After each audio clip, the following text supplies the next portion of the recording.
Hello, it's Chaplain73 here. I'm joined today by BFL, an artist friend of mine from Scotland, and I'm just going to ask a few questions and find out a bit more about him. Sure. So I'll jump straight in with the first question, BFL. Why BFL? And it's BFLABDN. I kind of guess the ABDN stands for Aberdeen because you're up in That's right. Scotland, but if you could explain the BFL bit, that'd be great. The BFL thing, I grew up and I still stay in the same area that I was brought up in. It's an area called Logie, and my surname's Bonner. It's just Bonner Fae Logie. It's as simple as that. And I've had friends that have known me for years not even put two and two together and get what it means, and then feel like idiots when they do realize, oh yeah, that makes sense. Right. So it's a nice simple one, but people just don't think about it that way. I get that often with C73. People say, Yeah. "Oh, C73 for." I say, "Well, Chaplin's my surname, and I was born in '73." Exactly. You know, I think a lot of us artists use quite, names that people don't relate to, but as soon as you explain it, It is obvious things. Mm-hmm. People just think it's going to be something so far-fetched when actually it's so close to home.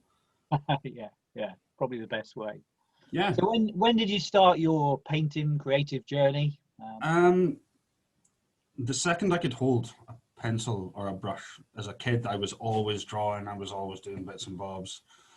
Right through school, everywhere. It's like there's never been a stop where I've ever stopped drawing or doing artwork or any sorts. And maybe about 8-9 years ago, I decided to properly settle down with spray paints and stencil work and vinyl work and paste ups, which are always nice and quick to get done. And then more recently, the paste ups have sort of taken a step back, the vinyl's taken a step back, and it's all just paintwork now. So I'm doing a lot of bigger mural stuff, and spray paint's the way forward. Yeah, It's nice and quick, and no matter what you do, you can go over it and over it and over it and over it. So it's going to be perfect by the end of it. So yeah. And you use stencils for everything? Or? I do, yeah. For most of the work I do, I use stencils. Maybe up until once it's above maybe 10 feet, then I'll start to use projection for more of the detailed stuff. But I try and use stencils as much as I can. Yeah. Hence why you can see my wall of stencils. Yeah. They pretty much take over the whole house. There's not a room that is not stenciled. That is the thing with stencil work, isn't it? It's very time consuming doing the stencils, but when you put it all together, it's just like magic, really. Yeah, everything falls into place. When it comes to some of the paintings that I'll do, I spend maybe 2 or 3 days up to a week doing the digital side of things. And because everything's hand cut, some of them are 60 hours, 80 hours of just cutting, just to spend 2 hours painting. And everybody goes, "Oh, that was quick." Yeah, but they don't take into consideration the months before that I've been putting all the effort into the work. The painting bit just happens in a flash. Yeah, it is that way with stencils. I think people do very much underestimate how much. Yeah, I think the talent in the stencils is definitely in the cutting, because if you can do that without losing your mind completely, then you're kind of laughing. I mean, I see me sitting sometimes 8-10 hours a day. I'll sit at my desk and YouTube takes me into weird, wonderful rabbit holes, and I look up and it's 3 o'clock in the morning and I have no idea what I'm watching, and I can barely focus on a stencil. I've cut myself 4 times. I wouldn't have it any other way, though. Literally blood, sweat and tears. That's exactly it. Yeah. So obviously, you've done paste ups before. You've done other bits and pieces, but the Yeah. stencils is the way forward. Myself, I only ever do one layer stencils. I never go any more than one layer. I Yeah. just put outlines and use them, and yeah, I haven't got the patience for that. It's amazing the effect you can get on a single layer stencil, though. Yeah. I think that's one thing people also underestimate. Everyone wants to go more layers and more layers and more layers, Mm-hmm. and it gets to the point of where it's no longer, it doesn't look like it's a stencil. Yeah. It looks either like a painting, or I mean, there's some artists out there that they're photorealistic. Yeah. Like if you look at artists like Lee Henderson, Mm-hmm. his stencil work is beyond anybody else's stencil work. Yeah. I mean, and he's doing 28, 29 layers Mm-hmm. on some pieces, and it just looks absolutely blinding. Yeah. I mean, I'll stick with 9 maximum for my own I'll safety. remind you of that when you're doing your 20-layer stencils in a couple of years. Yeah, remember when you said that? Yeah. That'll be when I've sold out. Oh dear. So what's your favourite piece you've ever created? I know you do a lot of pinhead stuff. Yeah, I do a shocking amount of Hellraiser work. You can see all the stuff on my shelf back there. I've done a lot of work for cast and crew from the Hellraiser movies as well. So as a collective, probably the work I've done for the Cenobites themselves. Mm-hmm. And I did 2 paintings of each, one for them to keep and one for them to send back signed for me, for my own little gallery. Between that and the Tank Girl, that was a good one. That seemed to get a lot of people mention that one when they're looking through stuff. I'm lucky enough to have one on a skateboard in my life. Yes, you do. Yeah. And it was one that was sought after even once I'd stopped the run of it. There was people still asking, "Oh, are you going to do another run? Are you going to do another run?" Yeah. And it's, yeah, maybe not. I don't know. I haven't decided. Mm-hmm. I mean, but the Hellraiser ones is a definite.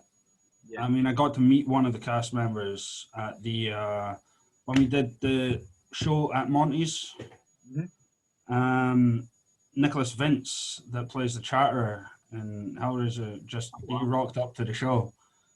Wow. So that was a bit of a moment for him to come to be seeing my stuff rather than me going to be seeing his stuff. It was the opposite way around. Yeah. So it was really surreal. No, that's really great. That's really great. So which other artists are you into at the moment? Obviously, you just mentioned Lee Henderson. Yeah. There's a couple of guys I've followed doing tours online. There's one guy called Kipto, who is incredible. There's a guy 1000 who's incredible. Smo Nova, he's a German mural artist. Locally, we have a guy, Chris, he goes by Defunct Robot. And he does a lot of work for a local clothing line. And we bumped into each other through being mutual friends with the guy that runs the clothing line. We did a collaboration as well, which is the seagull pinhead holding the BFL can. That was him. Another local guy, Honk. I've painted with him a couple times. He does just anything with a beard on it, pretty much. It doesn't matter. He takes like rocks and makes sure he uses the full face of the rock. So the beard could be some crazy shape, or smashed tiles that you don't know what the shape's going to be, but that's the shape the beard's going to be. And he does some crazy things like that. I'll have to check him out. Yeah, definitely. I recently discovered Kepto, actually. Yeah, his freehand work is incredible, and his use of color is amazing. He uses all the deep reds, yellows, oranges, and like turquoises, aqua, stuff like that. And it seems that every single painting has that same color scheme, but every single painting looks so different. And the way you can throw a character together is unbelievable. Yeah. Yeah, there's some amazing talent out there, aren't there? Yeah, for sure. So what's in store for you for the future?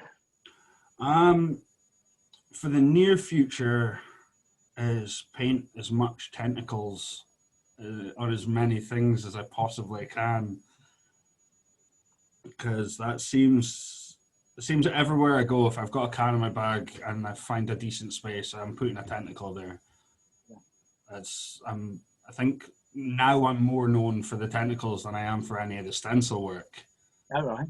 So I've done it inside places now, I've done it outside places, I've done it in random places. I want to just travel all over the country and just draw tentacles on things. It's just nice, quick, easy, it's fun. And the fact that you can either spend 6 hours doing it, or you could, if you've got smaller space, do it in 2 minutes. Yeah. And it still leaves the mark that people are going to recognize. So yeah, tentacles. And I've got a few projects coming up that I need to travel down to south of Scotland for soon enough. We're just waiting on confirmation for that. So just to get out and about, really. To be honest, when I asked that question, I didn't expect the answer to be tentacles. Nobody normally does. So what do you paint? Tentacles. I mean, I was painting a bar up here a few weeks ago, and I had 3 walls to do for them. And it was a white wall, and I was drawing just grey shadow tentacles underneath. Yeah. And these 2 old ladies had stopped and watched. So I come down off the ladder to go over and say hi. And one of them was convinced I was drawing elephants' trunks. Like, oh, okay. And I only had just like grey outlines all over the wall. So I can kind of understand where you're coming from with that. But no, they're tentacles. So I might venture into elephants' trunks. I don't know. I haven't decided. Well, you know, there might be a market for it. Who knows? Yeah. That'd be a weird one. Well, that's great. I look forward to seeing tentacles all over the world. Here's hoping. Well, thanks for joining me today. Thanks for giving me some of your time today. Yeah, thanks for having us. Great catching up with you. And I found it really interesting talking with you. I've learned a bit today, and I've got some more artists to check out. So yeah, for sure. Yeah. Thanks for that. And right. I'm going to leave it here. Excellent. Cheers. Cheers. Cheerio.